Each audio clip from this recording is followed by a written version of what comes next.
അനുഗ്രഹിക്കപ്പെട്ട നല്ല സമയത്തിനായി ഞാൻ ദൈവത്തെ സ്തുതിക്കുന്നു, സ്തോത്രം ചെയ്യുന്നു.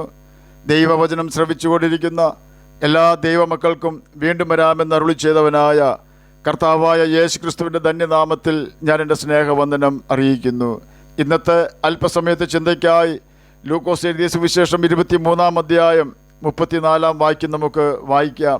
എന്നാൽ യേശു, പിതാവേ, ഇവർ ചെയ്യുന്നത് ഇന്നതെന്നറിയായിക കൊണ്ട് ഇവരോട് ക്ഷമിക്കണമേ എന്ന് പറഞ്ഞു. അനുഗ്രഹിക്കപ്പെട്ട ഒരു വേദവാക്യമാണ് നാം കേട്ടത്. മറ്റുള്ളവരോട് കരുണ കാണിക്കുകയും ക്ഷമിക്കുകയും ചെയ്യുവാൻ വലിയ ശക്തി നമുക്ക് ആവശ്യമാണ്. ദൈവത്തിൻ്റെ പ്രതിയോഗിയായ സാത്താൻ നമ്മുടെ ഹൃദയം കൈവശമാക്കുന്നതിന് ചെയ്യുന്ന ബാലിശമായ പ്രവൃത്തി മറ്റുള്ളവരോട് ഏതുവിധേനയും വൈരാഗ്യത്തിലും വെറുപ്പിലും നമ്മെ ഇരുത്തുക എന്നതാണ്. ഹൃദയത്തിൽ വെറുപ്പും വിദ്വേഷവും ഉണ്ടെങ്കിൽ അവിടെ ദൈവാത്മാവിന് വസിക്കുവാൻ കഴിയുകയില്ല. അതുകൊണ്ടാണ് നിങ്ങൾ ആരും സഹോദരന് നേരെ ഹൃദയത്തിൽ ദോഷം ചിന്തിക്കരുതെന്ന് ദൈവം നമ്മോട് സക്രിയ പ്രവചനം 8-ാം അധ്യായം 17-ാം വാക്യത്തിൽ കൂടി കൽപ്പിക്കുന്നത്. യേശു ഭൂമിയിൽ ജനിച്ചതും ക്രൂശിക്കപ്പെട്ട് മരിച്ച് ഉയർത്തെഴുന്നേറ്റതും മരിച്ചവരെ ഉയർപ്പിച്ചതും രോഗികളെ സൗഖ്യമാക്കിയതുമെല്ലാം പ്രവാചകന്മാരുടെ എഴുത്തുകളിൽ തന്നെ കുറിച്ച് എഴുതിയിരിക്കുന്നതെല്ലാം നിവൃത്തി വരുത്തേണ്ടതിനായിരുന്നു. യേശുവിനെ കൊല്ലുവാൻ ആർക്കും കഴിയുമായിരുന്നില്ല.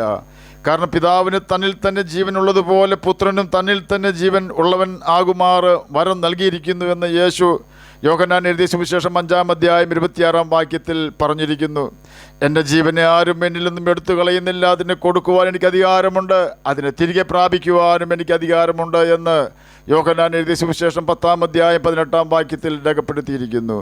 യേശു പറഞ്ഞ ഈ വാക്കുകൾക്ക് നിവൃത്തി എന്നോണം കാൽവരി ക്രൂശിൽ അവൻ പിതാവിനോട് പറയുകയാണ്, പിതാവേ, എൻ്റെ ആത്മാവിനെ തൃക്കൈയിൽ ഫരമേൽപ്പിക്കുന്നു.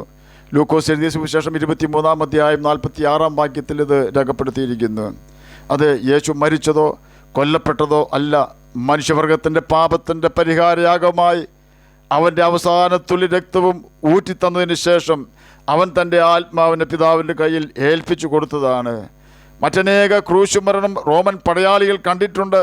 സാധാരണയായി കുരിശിൽ കിടന്ന് മരിക്കാത്തവരുടെ മുഴങ്കാലുകൾ ഒടിച്ചിട്ട് അവർ ഓടിപ്പോകുന്നില്ല എന്ന് ഉറപ്പ് വരുത്തുകയും അവർ അവിടെ കിടന്ന് മരിക്കുന്നത് വരെ പട്ടാളക്കാർ കാവലിരിക്കുകയും ചെയ്യും.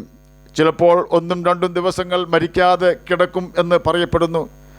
കഴുകുകൾ വന്ന് ജീവനുള്ള കുറ്റവാളികളുടെ ശരീരം ഭക്ഷിക്കുന്ന കാഴ്ചകളും പടയാളികൾ കണ്ടിട്ടുണ്ട്. മരിക്കുന്നതുവരെയും ക്രൂശിക്കപ്പെടുന്ന വ്യക്തികൾ കഠിന വേദന അനുഭവിക്കേണ്ടി വരും. അപ്പോഴെല്ലാം അവർ മറ്റുള്ളവരെയും പടയാളികളെയും ശപിച്ചുകൊണ്ടേയിരിക്കും. അപ്രകാരമുള്ള വാക്കുകൾ മാത്രം കേട്ട് തഴമ്പിച്ച കാതുകൾക്ക് ഇപ്പോഴിതാ ആശ്വാസത്തിൻ്റെ വാക്കുകൾ കേൾക്കുവാൻ ഇടവന്നിരിക്കുന്നു. ആ വാക്കുകളാണ് ഇരുകള്ളന്മാരുടെ നടുവിൽ സ്വന്തം തോളിൽ തലചായ്ച്ച് കിടന്നുകൊണ്ട് നമ്മുടെ ഓരോരുത്തരുടെയും പാപത്തിൻ്റെയും ശാപത്തിൻ്റെയും ശിക്ഷ ഏറ്റുവാങ്ങിയ യേശു തൻ്റെ പിതാവിനോട് പ്രാർത്ഥിച്ച പ്രാർത്ഥനാ ശബ്ദമായ, പിതാവേ, ഇവർ ചെയ്യുന്നത് എന്തെന്ന് ഇവർ അറിയായ്ക കൊണ്ട് ഇവരോട് ക്ഷമിക്കണമേ എന്ന പ്രാർത്ഥന. നിങ്ങളോട് തെറ്റ് ചെയ്യുന്നവരോട് നിങ്ങൾ ക്ഷമിക്കണമെന്ന് പഠിപ്പിക്കുകയും തന്നോട് തെറ്റ് ചെയ്തവരോട് തന്നെ ക്രൂശിച്ചവരോടും ക്ഷമിക്കുകയും ചെയ്ത സ്നേഹനിധിയാണ് കർത്താവായ യേശു ക്രിസ്തു.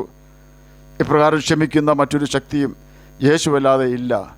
ലോകപ്രകാരം നോക്കിയാൽ മറ്റുള്ളവരോട് ക്ഷമിക്കുന്നത് കഴിവ് കുറവാണെന്നോ നാണക്കേടാണെന്നോ ഒക്കെ തോന്നിയേക്കാം.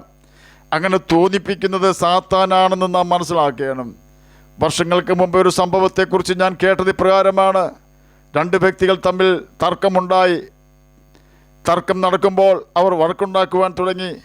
ഒരുത്തൻ മറ്റേ വ്യക്തിയെ കയ്യിൽ കിട്ടിയ ഇരുമ്പ് വടി ഉപയോഗിച്ച് ഒരു അടി കൊടുത്തു. മറ്റുള്ളവരുടെ മുമ്പിൽ വെച്ച് മിടുക്കനാകുവാനും പ്രതിയോഗിയെ എളുപ്പത്തിൽ തോൽപ്പിക്കുവാനും ചെയ്തതാണ്. എന്നാൽ സ്ഥാനത്ത് അടി ലഭിച്ച വ്യക്തി അവിടെ കിടന്ന് ഒന്ന് പിടഞ്ഞു. അപ്പോൾ തന്നെ മരണപ്പെട്ടു. അടിച്ച വ്യക്തി ഒളിക്കുവാനായി ഓടിയ ഓട്ടം ഒന്ന് കാണേണ്ടത് തന്നെയായിരുന്നു. എത്ര വർഷം ആ വ്യക്തി ജയിലിൽ കിടന്ന് കഷ്ടത അനുഭവിച്ചു എന്ന് നമുക്കറിയില്ല. ഒന്ന് ക്ഷമിച്ചിരുന്നെങ്കിൽ ആ വ്യക്തി ഒരു കൊലയാളിയാകുമായിരുന്നില്ല. വർഷങ്ങൾക്ക് മുമ്പ് എൻ്റെ സ്നേഹിതനെ ഒരാൾ വളരെ മോശമായ വാക്കുകൾ പറഞ്ഞ് അപമാനിക്കുകയാണ്. എല്ലാം കഴിഞ്ഞപ്പോൾ ഞാൻ ചോദിച്ചു, നീ എന്തുകൊണ്ടാണ് ഒന്നും മിണ്ടാതെ നിന്നത്? ആ പ്രിയപ്പെട്ടവൻ എന്നോട് പറഞ്ഞത് ക്ഷമ ആട്ടുസൂപ്പിൻ്റെ ഫലം ചെയ്യുമെന്നാണ്. ഒന്ന് ക്ഷമിച്ചാൽ എത്രയോ പ്രശ്നങ്ങൾ നീങ്ങിപ്പോകും. ഒരു മനഃശാസ്ത്രജ്ഞൻ പറഞ്ഞ കാര്യം ഞാനിവിടെ പ്രസ്താവിക്കുകയാണ്. എൻ്റെ ആശുപത്രിയിൽ ഒത്തിരി രോഗികളുണ്ട്. ഞാൻ അവരെ പഠിച്ചപ്പോൾ അവർക്ക് കാര്യമായ ഒരു രോഗവുമില്ല എന്ന് കണ്ടെത്തി. ക്ഷമിക്കുവാൻ കഴിഞ്ഞിരുന്നെങ്കിൽ 75% രോഗികൾക്കും ഇന്ന് തന്നെ അവരുടെ ഭവനങ്ങളിലേക്ക് മടങ്ങിപ്പോകാമായിരുന്നു. എന്നാൽ അവർക്ക് ക്ഷമിക്കുവാൻ കഴിയുന്നില്ല എന്നാണ് അദ്ദേഹം പറഞ്ഞത്. അതിൽ നിന്നും നാം മനസ്സിലാക്കേണ്ടുന്ന ഒരു യാഥാർത്ഥ്യം, നമ്മുടെ കഴിവ് കൊണ്ട് നമുക്ക് ചെറിയ ഒരു തെറ്റ് പോലും ക്ഷമിക്കുവാൻ കഴിയുകയില്ല. എന്നാൽ യേശുവിൻ്റെ ആത്മാവ് നമ്മിൽ വന്നു കഴിഞ്ഞാൽ നമുക്ക് ക്ഷമിക്കാതിരിക്കുവാനും കഴിയുകയില്ല. കാരണം അവൻ സ്നേഹമാണ്. മറ്റുള്ളവരോട് നാം കയ്പായിരുന്നാൽ സാത്താൻ നമ്മുടെ ഹൃദയത്തിൽ കൂടാരമടിക്കും. പിന്നെ നമ്മുടെ ഹൃദയത്തിൽ വെറുപ്പും വിദ്വേഷവും വൈരാഗ്യവുമേ ഉണ്ടാകൂ. അതുകൊണ്ടാണ് നാം എല്ലാവരോടും ക്ഷമിക്കണമെന്ന് യേശു പഠിപ്പിച്ചതും യേശു എല്ലാവരോടും ക്ഷമിച്ചതും.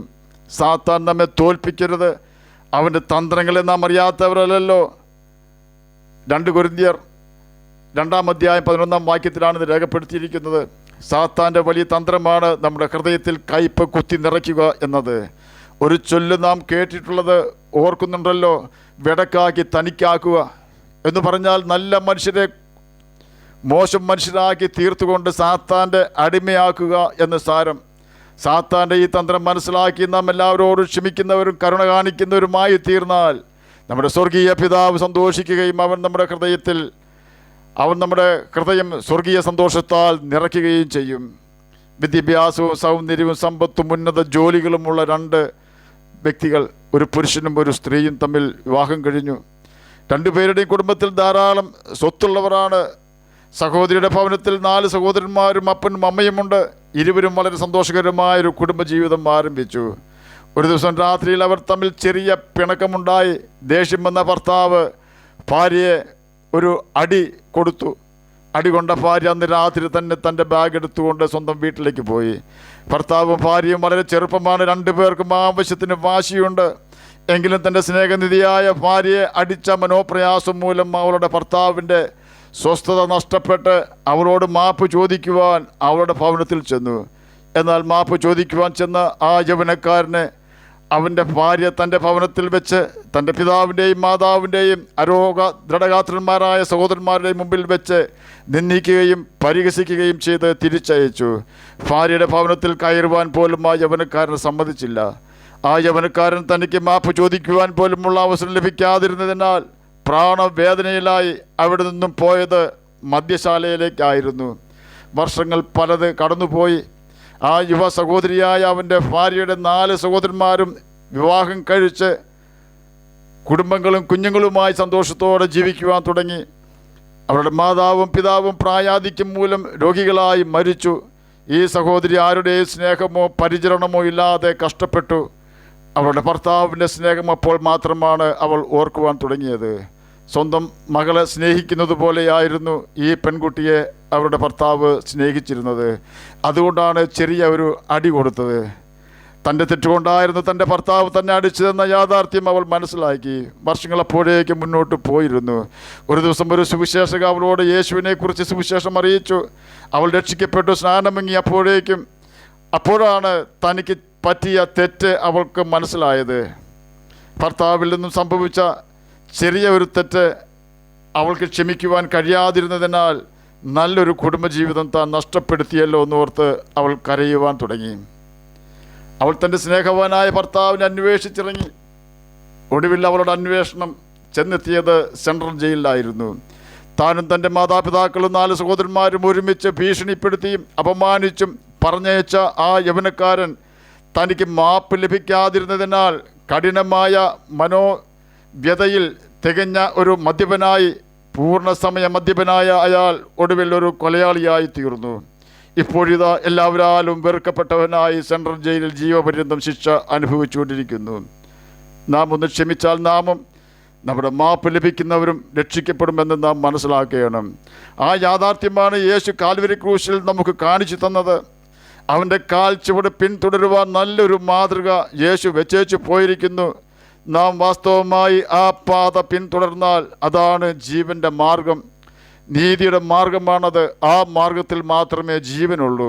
ആ മാർഗത്തിൽ ഒളിച്ചിരിക്കുവാൻ സാത്താന് കഴിയുകയില്ല. നാം ഉപവസിച്ചാൽ ഓർക്കുക, സാത്താനും അതിന് കഴിയും. അവൻ എന്നും ഉപവാസത്തിലാണല്ലോ.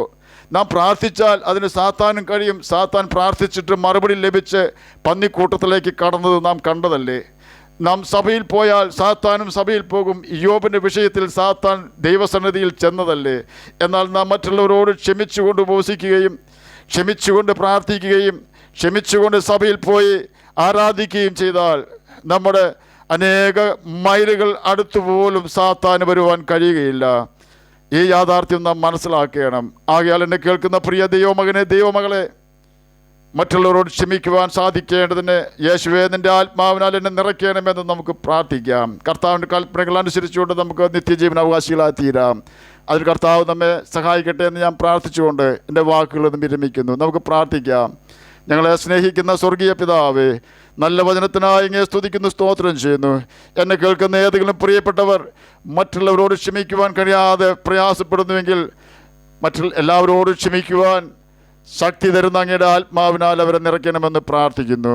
രോഗത്താൽ ഭാരപ്പെടുന്നവർക്ക് രോഗസൗഖ്യം കൊടുക്കണമേ, സമാധാനമില്ലാത്തവർക്ക് സമാധാനം കൊടുക്കണമേ. പ്രാർത്ഥന കേട്ട അങ്ങയുടെ സ്നേഹത്തിനായി സ്തുതിക്കുന്നു, സ്തോത്രം ചെയ്യുന്നു. യേശുവിൻ്റെ നാമത്തിൽ തന്നെ ആമേൻ. കർത്താവ് എല്ലാവരെയും അനുഗ്രഹിക്കട്ടെ. സ്തോത്രം.